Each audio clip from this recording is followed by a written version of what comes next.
Hello एनिमियन में कैसे हो आप सब। आज मैं आपके लाया हूँ सोलो लेवलिंग एपिसोड नंबर 3। और सॉरी गाइस, मैं आपको लास्ट में बताता हूँ कि वीडियो इतनी लेट क्यों आई। अभी के लिए स्टार्ट करते हैं वीडियो। तो एपिसोड की स्टार्टिंग में सिम में तय खाने को दिखाया जाता है और वो स्टैचू जिंगू पर पे अटैक करने वाले होते हैं, वो मरने वाला होता है। तभी उसे होश आ जाता है और वो हॉस्पिटल में होता है और जिनू को यकीन नहीं हो रहा था कि वो भी जिंदा है। और जिनू अपने आप को देखता है तो वो पूरी तरह हील हो चुका होता है और जिनू शौक में होता है, कहता है क्या वो एक सपना था। लेकिन तभी वहाँ पे दो आदमी आ जाते हैं। जिनू कहता आप कौन है और मैं यहाँ पे कैसे आया। और गाइस जिनू के मन में बहुत सारे सवाल होते हैं और वो आदमी अपने बारे में जिंगू को बताता है। मैं हूँ हंटर एसोसिएशन सर्विसेज टीम का मैनेजर, मेरा नाम है वो जिंजुल। जिनू कहता आप सबका मेरे से क्या काम है। वो आदमी कहता हाँ अभी बताते हैं, लेकिन पहले हमें तुम्हारे डॉक्टर को बुलाना होगा। और गाइस जिंगू को आगे पता चलता है वो हॉस्पिटल में 3 दिनों से बेहोश है। जिनू उन दोनों आदमी से कहते हैं जूही और सोंग कैसे है, वो दोनों ठीक है। वो आदमी कहता हाँ ठीक है, लेकिन सोंग ने अपना हाथ खोल दिया जिसके कारण उसे हंटर के रूप में रिटायर होना पड़ेगा। और बात जूही की वो तब से सदमे में है। उसकी हालत देख के मुझे नहीं लगता कि वो एक हंटर बनी रहेगी। वो आदमी आगे कहता है उस तहखाने में तुम्हारे ग्रुप के 6 लोग जिंदा बचे थे। हंटरों का काम खतरे से भरा हुआ होता है, पर ऐसे दुखद हादसे कभी कभार ही होते हैं। और फिर भी किसी तरह हमारी टीम के लोग वहाँ पे पहुंचे और क्या देखा कि वहाँ पे कुछ भी नहीं था सिवाय तुम्हारे। हंटरों ने जो मंदिर और मूर्तियों का जिक्र किया था उनका नामो निशान तक नहीं था। यकीन नहीं होता है ना, लेकिन ये बात सच है। और गाइस अभी वो मेन बात करता है वो आदमी, जिनू हमें लगता है कि तुम सेकंड अवेकन से गुजर रहे हो। और ये बात सुन के जिंगू शॉक हो जाता है। और गाइस मैं आपको बता दूं कि सेकंड अवेकन होती क्या है।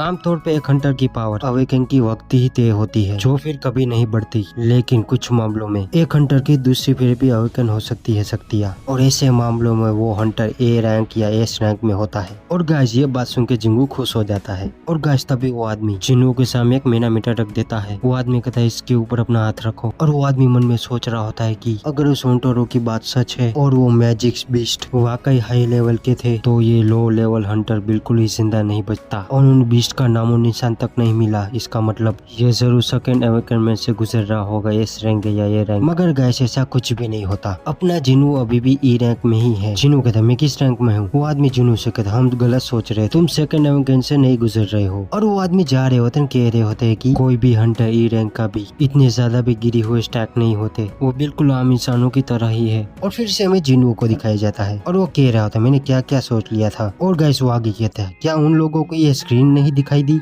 और गाइस वहाँ पे वो स्क्रीन होती है जो हमने दूसरे एपिसोड में लास्ट में देखी थी। और जिनू कहते शायद इसे बस मैं ही देख सकता हूँ। तभी वहाँ पे हॉस्पिटल में जिनू की बहन जिनुआ भी आ जाती है और वो जिनू को डांटने लगती है। वो कहती है तुम्हें खुद का अच्छे से ख्याल रखना चाहिए, तुम्हें पता है मैं कितनी परेशान हो गई थी। जिनू कहता है मुझे माफ कर देना, आगे से मैं ध्यान रखूंगा। जीना आगे कहती है तुम हमेशा घायल होके आते हो जबकि बाकी सब ठीक होते हैं, मुझे तुम्हारी फिक्र होती है जिनू। और जिनू जीना की आवाज सुन के हंस रहा होता है। जीना कहते क्या हंस रहे हो, मैं अब एक सीरियस मुद्दे पे बात कर रही हूँ और अगली बार ऐसा कुछ हुआ तो मैं स्कूल छोड़ के काम पकड़ लूंगी और तुम्हें ये हंटर का जॉब छोड़ना होगा। जिनू कहते ठीक है मैं आगे से ध्यान रखूंगा। जिनू आगे कहती क्या तुम्हें ये स्क्रीन दिखाई दे रही है। जिनू आगे कहती कौन सी स्क्रीन। जिनू कहता कुछ भी नहीं। अब जिनू अपनी बहन से कहता है किसी भी गेम के हमें नोटिस पढ़ने हो तो कहाँ पे वो आ सकते हैं। जीना कहती अभी तुम गेम्स की क्यों बातें कर रहे हो। जिनू कहता क्योंकि हॉस्पिटल में कुछ करने के लिए है नहीं, इसलिए मुझे लगा कि मुझे गेम खेलने चाहिए और तुम तो वीडियो गेम्स खेलती हो ना, इसलिए मैंने तुमसे पूछा। जिनू कहता हाँ ठीक है मैं समझ गई, इसलिए तुम्हें मैसेज बॉक्स खोलना होगा। और जिनू कहता है मैसेज बॉक्स। और तभी वो स्क्रीन पे वो ओपन हो जाता है और जिनू सोच रहा होता है कि स्क्रीन में पहले भी प्लेयर का शिकार हुआ था। और जीना जिंगू को देख के खुश होती है कि अब वो रिकवर हो रहा है। और वो कहती है अब मैं यहाँ से जा रही हूँ, तुम अपने गेम में लगे रहो। और स्क्रीन में क्या लिखा होता है इस डेली स्ट्रेटेजी का मकसद प्लेयर को विकास में मदद करना है और स्ट्रेटेजी की बात ना मानने से तुम्हें पेनल्टी मिल सकती है और आपको साथ में रिवॉर्ड भी मिलेंगे। और गाइस जिनू को कुछ समझ नहीं आ रहा होता, वो सब कुछ उसके सर के ऊपर से जा रहा होता है। और तभी स्क्रीन में डेली रिक्वेस्ट ट्रेनिंग आ जाती है। उसमें सभी आम चीजें हुई जैसे कि पुशअप करो, रनिंग करो वगैरह वगैरह। और गाइस जिंगू ने ये डेली रिक्वेस्ट नहीं की तो उसे पेनल्टी मिलेगी। और अपना जिनू इसे सीरियस नहीं ले रहा होता, वो कहता क्या मजाक है, मुझे हंसी भी नहीं आई। और वो बेड पे सो जाता है। फिर अब नेक्स्ट में उन दोनों आदमी को दिखाया जाता है और वो आदमी फोन में बात कर रहा होता है कि हंटर जिनू के बारे में लगता नहीं को सेकंड अवेकन से गुजर रहा है। चेयरमैन गो कहते हैं अच्छा हम लकी हैं कि इस हादसे से डोर्स ब्रेक नहीं हुए, लेकिन इसकी कुछ बातें अभी भी सवालों से घिरे हुए हैं। तुम इस हादसे के बारे में ऊपर जांच करो अपनी। फिर हम नेक्स्ट सीन में हमें एक इमारत को दिखाया जाता है। वो आदमी कह रहा होता है कि मैं चाहता हूँ कि तुम अगले बी रैंक में एक लीडर के रूप में हिस्सा लो। मिस चा,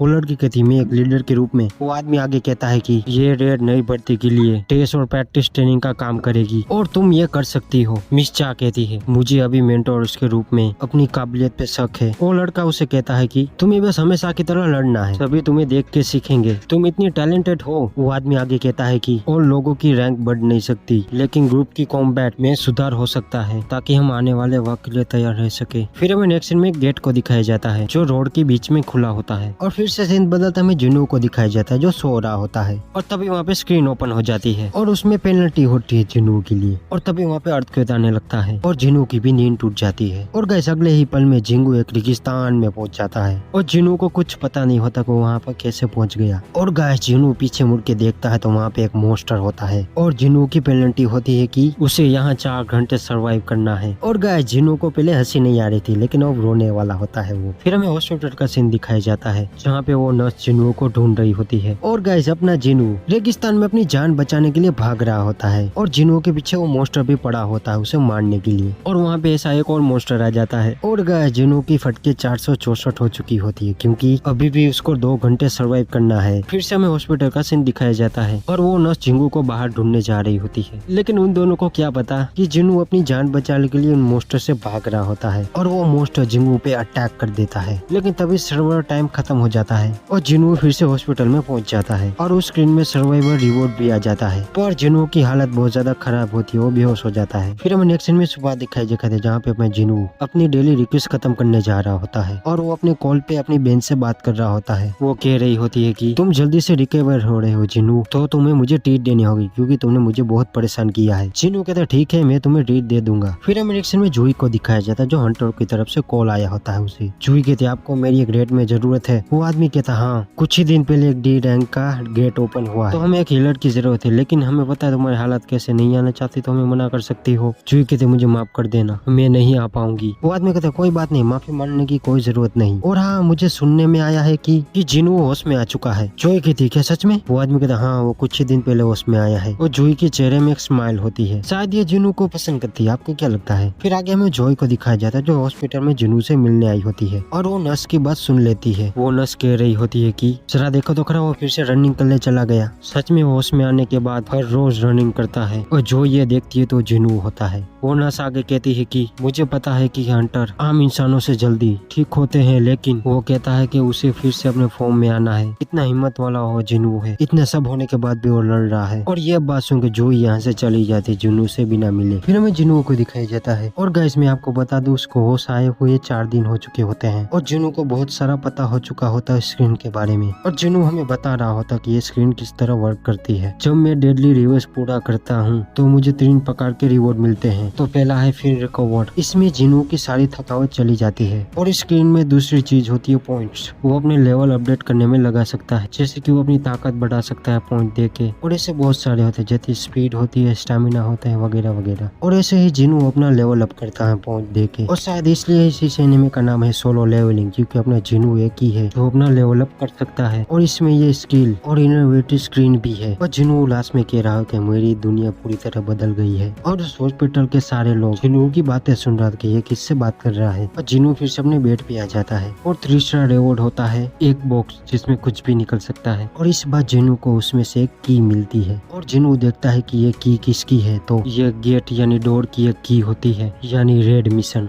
और जिनू अपना डर रहा होता है क्योंकि अभी भी उसका डर उस स्टैचू में होता है, इसलिए वो उस की का इस्तेमाल करने से डर रहा होता है। फिर हमें जिनू का पास्ट दिखाया जाता है यानी 4 साल पहले, जहाँ पे जिनू की मोम बेहोश हो चुकी होती है और जिनू की मोम को हॉस्पिटल लिया जाता है। वो डॉक्टर कहता है तुम्हारी मोम को इंटरलटर हुआ है। ये बीमारी हमारी दुनिया में जब गेट ओपन हुए थे तब ये सामने आई थी और ये 10,000 लोग में से सिर्फ एक को ही होती है। हमें इनका इलाज करने के लिए माना स्टोन चाहिए और इस वजह से तुम्हें बहुत पैसे खर्च करने होंगे। फिर हमें नेक्स्ट सीन में जिनू को दिखाया जाता है जो हंटर एसोसिएशन में आया होता है हंटर्स बनने के लिए। और वो लड़की कहती है हाँ आप हंटर बनने की काबिलियत रखते हैं। फिर हमें नेक्स्ट में जिनू और जिनू की बहन को दिखाया जाता है। जिनू कह रहा होता है कि मैं भी एक हंटर बन सकता हूँ, मैं मोम का इलाज करवा सकता हूँ और तुम्हें भी अपनी स्कूल नहीं छोड़नी पड़ेगी। जीना कहते हैं लेकिन ये काम तो बहुत ज्यादा खतरनाक है, आपकी इसमें जान भी जा सकती कहती है, जिनू कहते नहीं मुझे ये करना ही होगा, मैं ऐसे डर के नहीं रह सकता। फिर नेक्स्ट सीन में हमें एक रेड को दिखाया जाता है जहाँ पे जिनू गोब्लिन्स को देख के डर रहा होता है। तभी वहाँ पे दो हंटर आके जिनू को बचा लेते हैं और वो दोनों जिनू की बेइज्जती करने लगते हैं, वो दोनों हंटर्स। और जिनू ये सब कुछ सह रहा होता है क्योंकि उसको अपनी मॉम का इलाज करवाना है। और फिर से हमें हॉस्पिटल का सीन दिखाया जाता है जहाँ पे जिनू कह रहा होता है कि नहीं ऐसे में हार नहीं मान सकता, मुझे ताकतवर बनना होगा। फिर हमें नेक्स्ट सीन में दिखाते हैं जिनू अपना रेड के लिए तैयार होता है और उसने अपनी पूरी तैयारी भी कर ली होती है। और जिनू अपनी की निकालता है और डोर ओपन कर देता है यानी गेट। और जिनू उस गेट के अंदर चला जाता है, लेकिन तभी वो गेट बंद हो जाता है और जिनू गेट के अंदर फंस जाता है। और ये गेट बाकी गेट की तरह नहीं होता, ये गेट सिर्फ जिंगू के लिए ही है, बाकी लोगों को ये गेट दिखता ही नहीं सिवाय जिंगू के। और गाइस जिनू यहाँ पे फंस चुका होता है क्योंकि वो सोच के आया था कि ज्यादा खतरा हुआ तो मैं यहाँ से भाग जाऊंगा, लेकिन अब मुझे यहाँ पे सारे मोस्टर को मारना होगा तभी मैं यहाँ से निकल पाऊंगा। और क्या मैं ग्रुप के बिना यहाँ के बॉस को मैं हरा पाऊंगा? और जिनू परेशान हो रहा होता कि वो क्या करे अब। और वो भी मेरी तरह होता है, वो कहता है अब जो होगा वो आगे देखा जाएगा, अभी के लिए मैं नीचे चलता हूँ। लेकिन ये बोलने के बाद उसका भी मेरे जैसा ही हाल होता है। क्या जिनू की भी फट रही होती है और वो सोच रहा होता है मैंने यहाँ पे आके गलती तो नहीं कर दी। और तभी उसके सामने 3 गोब्लिन्स आ जाते हैं और जिनू को याद है कि पहली रेड में एक गोब्लिन ने ही मेरा पेट चीर दिया था। और वो गोब्लिन जिंगू पे अटैक कर देते हैं और जिनू उसके सारे अटैक को डॉच या डिफेंस कर रहा होता है क्योंकि उसे नहीं पता कि उसकी ताकत पहले से ज्यादा बढ़ चुकी है। और एक गोब्लिन जिंगू पे अटैक करके उसे गिरा देता है और वो गोब्लिन फिर से जिंगू पे अटैक करते हैं, पर जिनू जल्दी से खड़ा हो जाता है, उस गोब्लिन पे अटैक कर देता है और उसका सीना चीर देता है गाइस। और दूसरे गोब्लिन के उसके सर में चाकू घुसेड़ देता है और तीसरे गोब्लिन को बीच में से ही काट डालता है। और जिनू को रियलाइज होता है कि उसकी ताकत पहले से बढ़ चुकी है। और तभी वहाँ पे एक वुल्फ मॉन्स्टर आ जाता है और वो जिनू पे अटैक कर देता है, लेकिन जिनू वो डॉच कर लेता है, पर इस अटैक में जिनू का नाइफ टूट जाता है। और गाइस जिनू देखता है तो ये वुल्फ्स उन गोब्लिन्स मॉन्स्टर से ज्यादा ताकतवर होते हैं। और इसको देखने के बाद जिनू के पैर कांपने लगते हैं और वो वुल्फ मॉन्स्टर फिर से जिंगू पे अटैक कर देता है। और इस बार वो जिंगू के चेहरे पे एक खरोच लगा देता है और वो वुल्फ फिर से जिंगू पे अटैक कर देता है। और इस बार तो ये अटैक जिंगू के चेहरे के सामने ही करता है और जिनू इस बार अपने डर के कारण वहाँ से हिल नहीं पाता। तो गाइस यहाँ पे होता है सोलो लेवलिंग एपिसोड नंबर 3 खत्म। और गाइस वीडियो इतनी लेट आई क्योंकि मैं संडे मेरे भाई की मैं शादी अटेंड करने गया था, तो फिर से मैं अपने रेगुलर टाइम पे वीडियो अपलोड करूंगा। तो गाइस मिलते हैं नेक्स्ट एपिसोड में।